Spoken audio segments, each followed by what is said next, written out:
Hello and welcome to another special Unsourced Wall unboxing. This is going to be a really kind of bonus one because I wasn't really expecting to do this kind of thing, but you know, the opportunity came up and I was planning on getting this figure anyway, and Hispanic Heritage Month ends in like a couple of days anyway. It wasn't like completely over, so I thought, hey, why not just kind of combine the two, see if I get any traction from this. And it's a really fun looking figure anyway, so let's get this thing open and see what's in it. You know, if I didn't get scammed or anything. Oh, look at this. This looks wonderful. It is the new McFarlane Retro Batman 66 Joker figure, which is this really kind of weird half and half sort of thing they're doing, where it's a 6-inch like modern detailed style figure, but it has almost your bare bones 5-point articulation kind of thing going on, where you have like these really sort of basic hips, just like a swivel at the head, but also joints at the elbows and at the knees. So it's like in between. A lot of people have been sort of iffy on whether or not that's a good idea, whether or not that's effective for a figure or even interesting for a figure. But I love the look of this, and I love the idea that Cesar Romero was getting a figure. I know that he has had several, but some are either really pricey because they are years ago, or the most expensive ones are just like, you know, out of my price range. So I was really enjoying the fact that McFarlane was doing these like slightly cheaper sort of representations of that character. So I need to get one. You know, gotta support the home team, as they say. Oh, and look, we also got the onomatopoeia punch effects. So I can't wait to get those on. So let's open this up and see what's what. All right, so here we have it out of the box. One of the onomatopoeia sound effects sort of fell off there. And here's the second one. We have ouch and sock. That's really fun. And here we have the actual figure. Oops, let's get these twist ties off before we do anything else. There we go.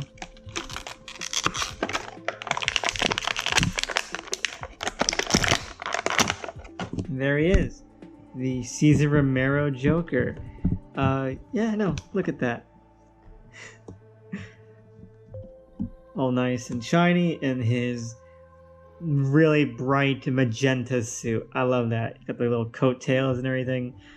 I know a lot of people are iffy on the fact that he doesn't have the pencil shaved in makeup covered mustache, but you know what? The detail is so small and the head sculpt is like so sort of truncated that you could kind of get away with sort of believing it's there. You know what I mean? Like, it's not there, but in the right lighting and in the right kind of shadowing, it could be there. It could be there. But here's what I mean about the fact that it's very basic articulation. Like, it goes up and down, legs go up and down, a little bit at the right angles, but there's no real sort of like thigh cut, thigh swivel, nothing like that.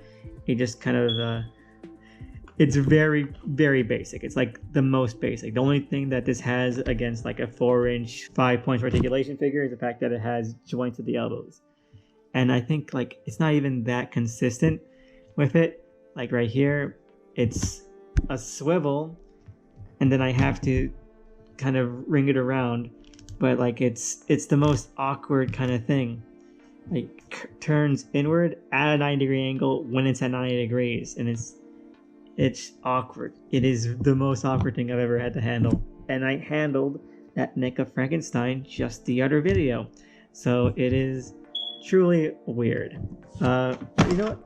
I do love the way it looks. Like, it's just like the NECA thing, where like I love the style. I love the fact that I have a Cesar Romero Joker figure. Like, that's awesome.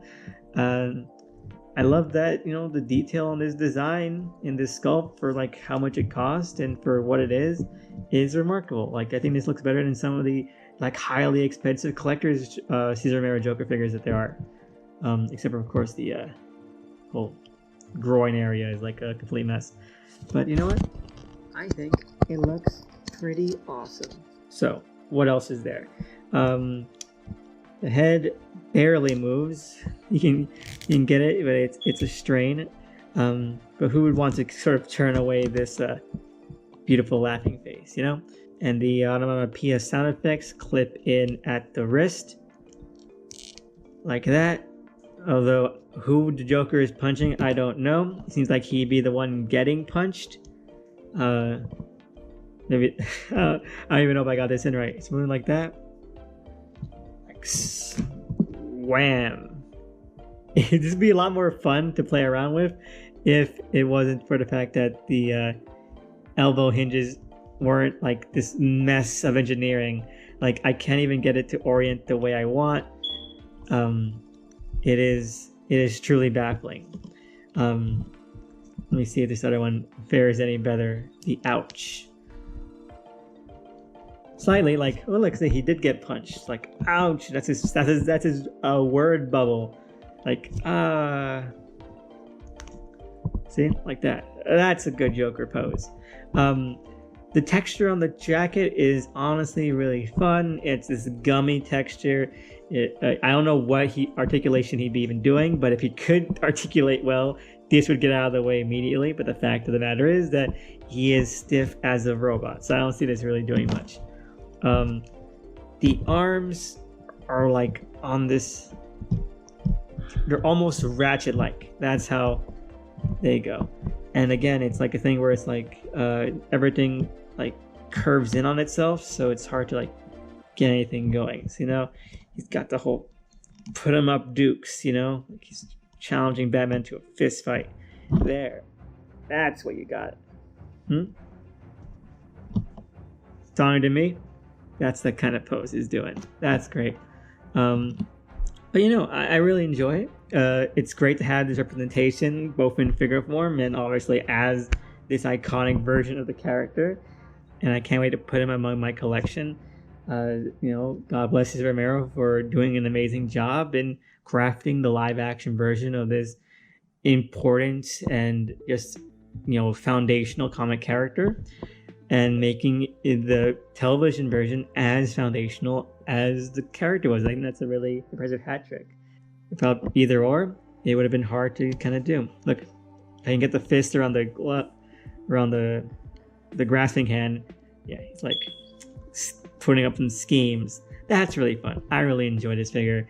And yeah, is it the most thin tie-in to Hispanic Heritage Month or Latin Heritage Month or Latin History Month? Yes, it is. But I'm glad I did it, and I'm glad that I used this as an excuse to get it, because it's a figure I've always really wanted, or at least something akin to this. And despite all of its limitations and drawbacks, and it has a lot, this thing is like an oversized brick.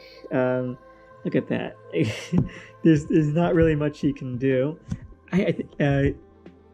The feet are one solid block. They're molded into the pant leg, so it's not like you can get him to do like some crazy sort of thing. Like, this would be a really fun pose if his foot could actually lay down on the ground, so he could be like, you know, kind of doing that whole I'm jolting away onto my next scheme, but there's no way you can balance. Like, I guess if you got like a little stand where you could put this in, you could get like a really fun pose and position there, but it's not going to work. But you know what? It's great either way. I really enjoy this figure. So yes, God bless Romero, and hope everyone else had like a really great, entertaining, and knowledgeable Hispanic Heritage Month. So you know what? Give him a little more dignity here. Well, not that kind of dignity.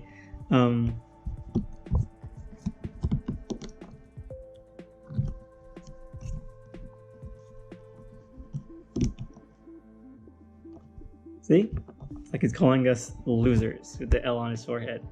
That's great. All right, so that's it. Let me know what you think about this character, this actor, how he portrayed the Joker. What do you think about this really weird engineering they did for this mix and match style figure? Like, is it meant to be like stilted? Is it meant to be highly articulated? Does it even know? Who knows? But subscribe, and let me know what you think below. I'm glad I have this, and even if it can't do much, I'll be glad and honored to have it in my collection. So yeah, hope you have a great one, and see you again next time.